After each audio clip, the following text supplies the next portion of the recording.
সাজা পাক শেখ শাহজাহান, বললেন ভাই আলমগীর।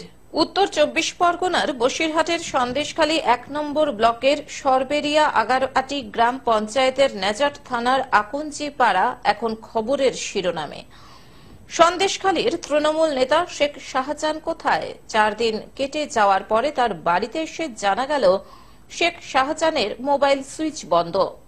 তার ভাই শেখ আলমগীর সন্দেশখালী 1 নম্বর ব্লকের যুব তৃণমূল কংগ্রেস সভাপতি। তিনি বলেন, আমাদের পরিবার ভয়ে রয়েছে। ছোট ছোট বাচ্চারা কান্নাকাটি করছে, স্কুলে যেতে ভয় পাচ্ছে, এমনকি গৃহ শিক্ষকেরাও বাড়িতে আসছেন না। সামাজিকভাবে ক্ষতিগ্রস্ত হচ্ছে আমাদের পরিবার। বারবার বলা হচ্ছে শেখ শাহজাহান বাংলাদেশে, কিন্তু কেন্দ্রীয় সীমান্তরক্ষী বাহিনী দেখুক সীমান্ত পেরিয়ে কিভাবে বাংলাদেশে যাবে। আবার কখনো বলা হচ্ছে তৃণমূল নেতার বাড়িতে খাওয়া দাওয়া করছে, কোথায় ঘুরে বেড়াচ্ছে তাদের মোবাইল ফোনে মেসেজ আসছে। তাহলে তারাই তো সব জানে, আমরা কি করে বলবো কোথায় আছে? চলতি মাসের 5 জানুয়ারি আমরা বাড়িতে ছিলাম না।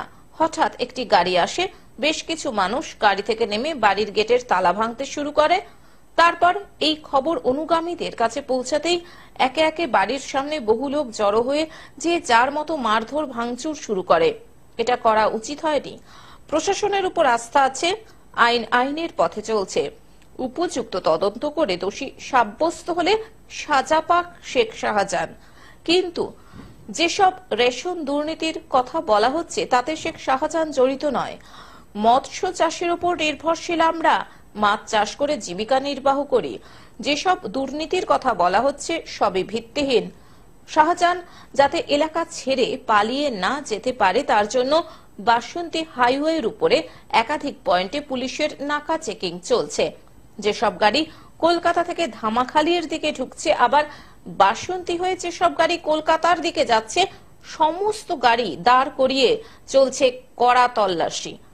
দেখুন, আমি কেন এই কথাটা আপনি এই এলাকার যে কোনো মানুষকে শুনলে তারা একই উত্তর দেবে যে হ্যাঁ, এটা উনি রাজনৈতিক শিকার। কারণ এলাকার মানুষ ওনাকে ভীষণ ভাবে ভালোবাসে এবং উনি সর্বদা সব সময় মানুষের পাশে থেকে কাজ করে, এটা আমি যতদূর জানি। এবার তারপরে আমি চিরতরে জানি যে আমাদের এখানে ফিশারি এলাকা, আমরা মাছের সঙ্গে জড়িত।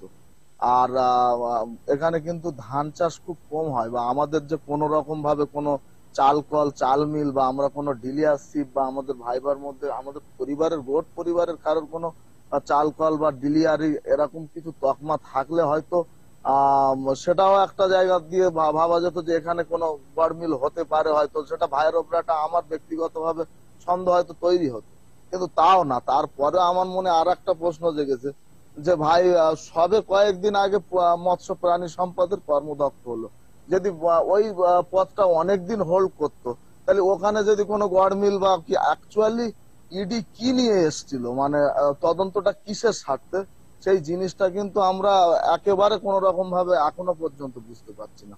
তারা বলতে চাইছে যে অনেকগুলো গাড়ি এসেছিল, সব গাড়ি কিন্তু রাস্তার উপরে ছিল, শুধুমাত্র একটা গাড়ি যেটা বাড়ির ভিতরে ঢোকানো হয়েছিল, এবং তারা সন্দেহ করেছিল হয়তো যখন তালা ভাঙছিল যে তালা ভেঙে যদি কোনো টাকা পয়সা বাড়ির মধ্যে ঢুকিয়ে দিয়ে ছবি করে তাকে ফাঁসানো হয়, ঠিক এইরকম সব মিলে তারা একটা আশঙ্কা করে কিন্তু এই ঘটনাটা ঘটেছে।